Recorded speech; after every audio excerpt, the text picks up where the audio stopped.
On this particular car, the ECU is trying to protect the engine from damage. Basically, that's the long and the short of it. And that's obviously one of the big factory benefits. Sometimes people see that as a disadvantage. They ring us up saying, oh, my car's boost coating or it's not running properly, it's lost power. 9.5 times out of 10, when a car has lost power due to the ECU control, it's not the ECU's fault. The ECU is controlling it, but it might have a faulty airflow meter sensor or a faulty fuel delivery device, or it's got the wrong fuel in it. So that's what the fault is. The ECU is designed to then adjust things to protect the engine from damage. So in this particular case, Ecutek was the golden opportunity for us. We gave a massive increase over what the car came in. I think it was somewhere between 50 and 55 kilowatts at the wheels. We increased its performance. Huge thumping increase in torque at bottom end. I mean, the client couldn't believe the difference when he drove the car. From our point of view, we knew how bad it was, so we had a pretty good idea we're going to deliver at least 30 kilowatts. But one of the fantastic things that we did was we actually improved its fuel economy, because the car wasn't dumping fuel in anymore to protect it from ignition timing or detonation.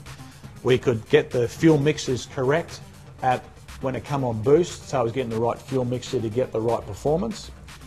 We got the ignition control correct to give it the right amount of torque, because ignition has a huge effect on torque and the ability for the car to come on snappy throttle, good throttle response. And of course, nice and smooth power delivery. I mean, as you can see in the dyno graph, nice big flat torque curve without any peaky, troughs and hills. And so when the client's driving the car, it's a lot easier to drive both on the track and off the track on the road. It's smooth on the freeway, it's not surgy and accelerating and slowing down. And honestly, driving the car, you wouldn't think that it's as modified as what it is. I mean, it's not a monster, but it's more modified than factory standard. But you jump in it, start it up, starts first time, every time, cold start. And that's one of the things that I probably wanted to comment on.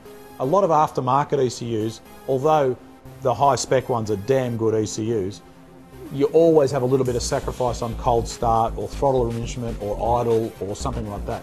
The good opportunity with the factory standard ECUs, when they're enhanced and converted using the Ecutek software, is all those features remain the same. So as a client, you're not actually paying us to tune the things that don't need to be tuned. You don't have to pay us to do the cold start. You don't have to pay us to tune the idle enrichment. You don't have to pay us to do the idle control, because those things most of the time are actually not affected by the modifications that you've done to your car. So therefore, the factory ECU is more than adequate of taking advantage of that and giving you a good package, and that's what Ecutek does.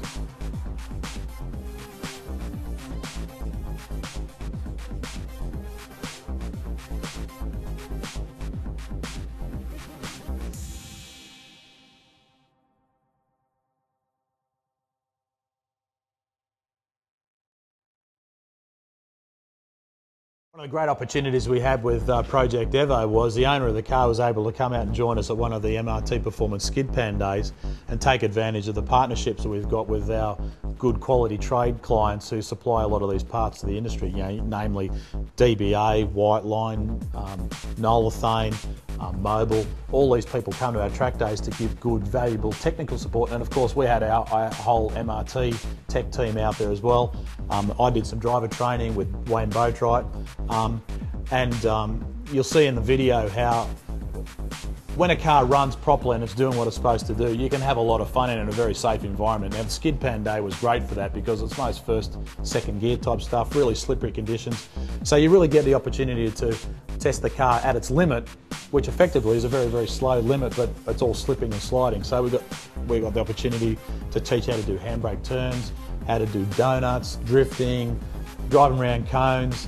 And the good thing was, because it was a whole package, the car was really easy to drive. As you can see in the video, the guy driving the car had a big grin on his face. Couldn't believe it at the end of the day. He said, I've had more fun in this car than any car I've ever had before. And from our point of view, that's what it's all about. It's about sharing our enthusiasm, sharing about the things that we enjoy, and frankly, to be able to bring this Project Evo to a conclusion at one of our MRT Performance track days was just icing on the cake, and it was really good fun from my point of view as the owner of MRT Performance. Whatever. I'm filming, but so you can't get in at the moment. got the camera in. Oh, you're videoing it. Was that one alright? Yeah, it's alright. I saw it. That was better than my other ones anyway. Getting the hang of it? I know you're not supposed to be drifting it, but I like you can it. drift it as much as you want. I reckon it's fun. fun. Yeah, There's no right or wrong. Oh, I reckon it's awesome. Yeah. It's so hot, man. Well, if I put the aircon on, will I lose power?